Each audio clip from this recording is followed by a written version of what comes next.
വിചാരം 83 രാമായണത്തിലെ പാഠങ്ങൾ. എന്തെല്ലാമാണ് രാമായണത്തിൽ നിന്ന് നമുക്ക് പഠിക്കാനുള്ളത്? രാമായണം വായിക്കുന്നത് മോക്ഷപ്രാപ്തിക്ക് വേണ്ടി മാത്രമാണോ? അല്ല. പിന്നെ എന്തിനാണ്? രാമായണ കഥാപാത്രങ്ങൾ നമ്മുടെ കൺമുൻപിൽ നിന്ന് മായാതെ നിൽക്കുന്നുണ്ട്. ഓരോ കഥാപാത്രവും ചില പാഠങ്ങൾ നമ്മെ പഠിപ്പിക്കുന്നുമുണ്ട്. പ്രതിജ്ഞാബദ്ധനും കൈകേയിയുടെ ക്രൂരത ഒരു ഈശ്വര നിയോഗമായി ആയതിനാൽ അതിൻ്റെ മുമ്പിൽ നിസ്സഹായനായി പകച്ചു നിൽക്കുന്ന ദശരഥ മഹാരാജാവ്,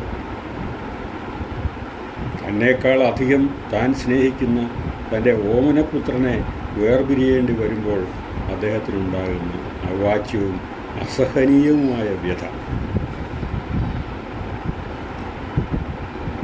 പ്രായോഗികമല്ലാത്ത വാഗ്ദാനം എത്ര സ്നേഹിക്കുന്നവർക്കാണെങ്കിലും നൽകരുത് എന്ന പാഠമാണ് ദശരഥൻ്റെ ഈ ദുർദശ നമ്മെ പഠിപ്പിക്കുന്നത്. അന്ധമായി ആരെയും സ്നേഹിക്കരുത് എന്നുമുണ്ട്. ഇഷ്ടം പറയുന്ന ബന്ധുക്കൾ ആരുമേ കഷ്ടകാലത്തെങ്കിലില്ലെന്ന് നിർണയം. കൈകേയിക്ക് പറ്റിയ അബദ്ധം അതാണ്. ദുർബുദ്ധിയായ പരിചാരികയുടെ ദുരുപദേശത്തിലകപ്പെട്ട് പോയി ആ സാധ്വി ഒടുവിൽ ഏവരാലും വെറുക്കപ്പെട്ടവളുമായി. രാമം ദശരഥം വിദ്ധി മാം വിദ്ധി ജനകാത്മജം അയോധ്യാമടവീം വിദ്ധി ഗച്ഛതാത യഥാസുഖം എന്ന മാതാവിൻ്റെ ഉപദേശം അക്ഷരം പ്രതി പാലിച്ച ലക്ഷ്മണകുമാരൻ്റെ ഉത്തരവാദിത്വ ബോധം നോക്കൂ. ഭ്രാതൃഭക്തി.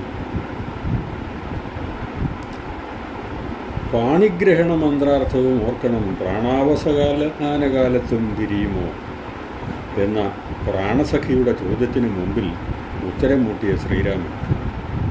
പാതിവ്രത്യത്തിൻ്റെ അവതാരമായ സീതാദേവി.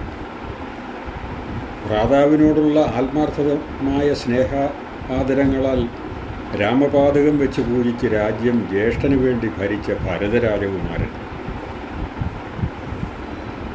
ഊർമിള, ലക്ഷ്മണൻ്റെ സഹധർമ്മിണി, സാക്ഷാൽ ത്യാഗത്തിൻ്റെ പ്രതീകം. നീണ്ട 14 വർഷം ഭർത്താവിൻ്റെ സ്നേഹപരിലാളനം ലഭിക്കാതെ പോയ ഹതഭാഗ്യയായ ഊർമിള യാതൊരു അവകാശവാദവും ഉന്നയിക്കാതെയാണ് ഭർത്താവിനെ തൻ്റെ ഉത്തരവാദിത്വം നിർവഹിക്കുന്നതിനായി സസന്തോഷം വനത്തിലേക്ക് പറഞ്ഞയച്ചത്. രാമായണ കഥനത്തിൽ അർഹിക്കുന്ന പരിഗണന കിട്ടിയില്ല ഊർമിളയ്ക്ക്. എന്നെ എടുത്തുകൊണ്ടുപോയി കൗസല്യാദേവിയുടെ മുറിയിൽ കിടത്തുക എന്ന് അന്ത്യകാലത്ത് കരഞ്ഞപേക്ഷിക്കുന്ന ദശരഥ മഹാരാജാവ്. സുന്ദരിയായ കൈകേയിയോട് പ്രേമാർദ്ര പാരവശ്യമുണ്ടായിരുന്നതിനാൽ തൻ്റെ പതിവ്രതയായ കൗസല്യയെ വേണ്ടവണ്ണം പരിഗണിക്കാതെ പോയി ദശരഥൻ.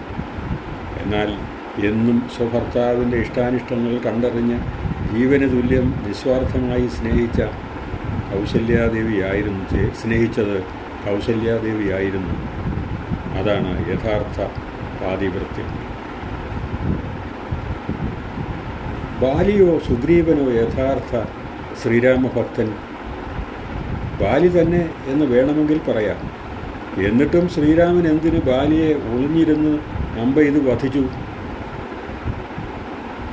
എന്ത് ഞാനൊന്ന് നിന്നോട് പിഴച്ചതും എന്തിനെന്നെ കൊല ചെയ്ത് വെറുതെ നീ എന്ന ബാലിയുടെ ചോദ്യത്തിന് മുമ്പിൽ രാമൻ പതറിപ്പോയി എന്നതാണ് യാഥാർത്ഥ്യം. പാപിയായ ഒരു അധർമ്മിഷ്ഠനാം നിന്നുടെ പാപം കളഞ്ഞ് ധർമ്മത്തെ നടത്തുവാൻ എന്ന് പറഞ്ഞ് തടി തപ്പുകയാണ് ശ്രീരാമൻ.